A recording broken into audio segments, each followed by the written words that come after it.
My name is Alex Rivera, and I'm a 24-year-old Army soldier who's been through more drama in my first couple years of service than most folks face in a lifetime.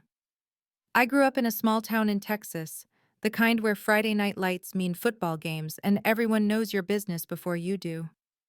My folks were hardworking. Dad fixed cars at the local garage. Mom waited tables at the diner down the street. They weren't rich, but they taught me grit, the kind that sticks with you when life throws curveballs. I joined the Army right out of high school in 2020, chasing that promise of adventure, steady pay, and a way to see the world beyond dusty backroads. Little did I know, my real boot camp would be dealing with people, not just push-ups and rifle drills. This is the story of how a roommate from hell turned my training into a nightmare, how a dumb TikTok video blew up in my face, and how I'm still wondering if I was the bad guy in all of it. Buckle up, folks. It's a wild ride through jealousy, breakdowns, and military justice that left me questioning everything. Let me take you back to the summer of 2020.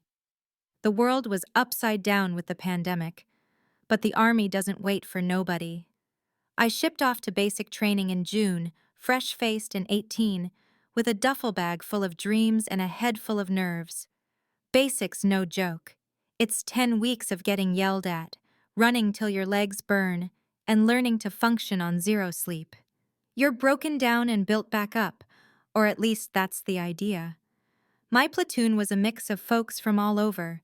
City kids, country boys, a few international recruits trying to earn their citizenship. About 30 of us, under the watchful eyes of 2 or 3 drill sergeants who could spot a wrinkle in your uniform from a mile away. That's where I first spotted Taylor. For her privacy, and honestly, to keep things safe, I'm calling her Taylor here. She was in my platoon, same bay, same everything. We didn't chat much at first. Basics not exactly social hour. You're too busy surviving. But I noticed her because she latched on to this other girl, Sam. Again, not her real name. Sam and Taylor were like peanut butter and jelly from day one. They'd march together, eat together, even hit the latrine at the same time. The drill sergeants started calling them the twins because they were inseparable. It was kinda cute at first, like they were each other's lifeline in this chaos. Me? I was just trying to keep my head down. Make it through without getting smoked. That's Army talk for extra PT punishment, like endless push-ups till you puke. We powered through basic, graduated, and moved on to AIT, Advanced Individual Training. That's the next phase, where you learn your actual job in the Army. Mine was in intelligence, but that's not important here. What matters is that at AIT, they roomed us up in these barracks-style setups, and wouldn't you know it, I got assigned to a room with Sam and Taylor. 3 beds, a shared fridge, a bathroom, cozy, right?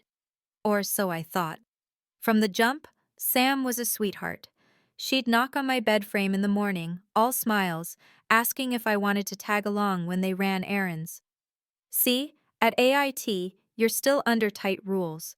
You can't go anywhere off base without a battle buddy. That's someone who sticks with you like glue, for safety and accountability. If you step out alone, drill sergeants will chew you out big time. So Sam was always including me. Hey Alex, wanna hit the PX with us? Grab some snacks? She'd chat about her family back home in Ohio, her dreams of traveling after her first tour. She was the glue that made the room bearable. Taylor? Whole different story. She gave me the cold shoulder from day one, like I was some intruder crashing her party. Conversations would be flowing, Sam pulling me in, asking about my Texas roots, and Taylor would just shut it down.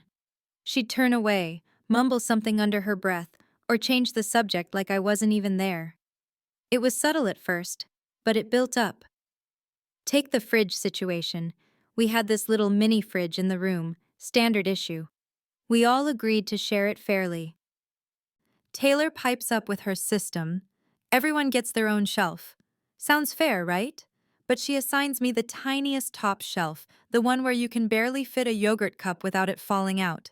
And get this, she'd still shove her stuff up there, spilling over into my space. I'd come back from class, open the door, and find her energy drinks crowding my milk. If I said anything, she'd roll her eyes like I was being petty. It got worse. Taylor started making these passive-aggressive digs, loud enough for the whole room to hear. She knew my background. I'd mentioned it casually once or twice. I'm religious, grew up in a church-going family, and I lean a certain way politically. Nothing extreme, just my beliefs. But Taylor, she'd blast them outright. Ugh, can you believe those people who think like that? So backward, she'd say, staring right at me. Or, religion's just a crutch for weak minds. Anyone who buys into that crap is delusional. She wasn't debating, she was bullying, straight up spite, like she wanted to make me squirm. And Sam, sweet as she was, she'd try to steer the conversation away, but Taylor dominated the room. I couldn't figure it out. Why me? I barely interacted with her unless I had to. Maybe she didn't like that Sam was warming up to me, that her twin had a new friend. Jealousy can twist people up, especially in a high-stress spot like AIT. We're all away from home, dealing with homesickness, the pressure to qualify for our jobs. It's a pressure cooker. But Taylor's attitude? It felt personal. Things hit a boiling point about halfway through AIT. Taylor had a full-on mental breakdown. She started talking about feeling suicidal, breaking down in tears during formation. The Army takes that seriously. They have to. She got rushed to the hospital for evaluation, stayed there a whole week. Sam and I? We didn't wish her ill, but man, that week was peaceful. No tension, no snide comments. We could actually relax, chat about life without someone hovering like a storm cloud. Sam opened up more, admitted Taylor could be intense sometimes. We laughed, watched movies on our laptops, even split a pizza from the chow hall. It was like breathing fresh air after being stuck in a stuffy room. But Taylor came back. And when she did, whoa, she amped it up to 11. The comments got nastier, more targeted. She'd mutter things under her breath when I prayed quietly before bed, or blast music with lyrics that mocked my views. It started messing with my head. AIT's tough. You've got tests, simulations, quals to pass. If you flunk, you could get recycled, stuck repeating the course. Her constant jabs were distracting me, tanking my focus. I couldn't sleep, couldn't study. Enough was enough. I knew the Army had systems for this. EO, equal opportunity. It's there to protect soldiers from discrimination based on race, religion, all that. Religion's a protected category, and Taylor was straight up harassing me over mine. I reported it to my chain of command. Filled out the forms, explained the comments, the exclusion, the whole mess. That same day, they moved her out of our room. Boom. Gone. Sam and I high-fived when the door shut. Relief washed over us like a cool shower after a ruck march. Around this time, I did something stupid. I was 18, frustrated, venting in the dumbest way possible. TikTok. I made this video using a popular audio, like a yearbook roast. It had categories like, most likely to succeed or whatever, but one part said something like, and she's just a mean-looking girl. I slapped a picture of Taylor's face there, cropped from a group photo we had. I included a few other folks from training, nothing too harsh, and blurred out names. Thought it was funny, a lighthearted jab to blow off steam. Posted it, got a few likes from friends back home. Big mistake. Word got around. People in the video saw it, weren't thrilled.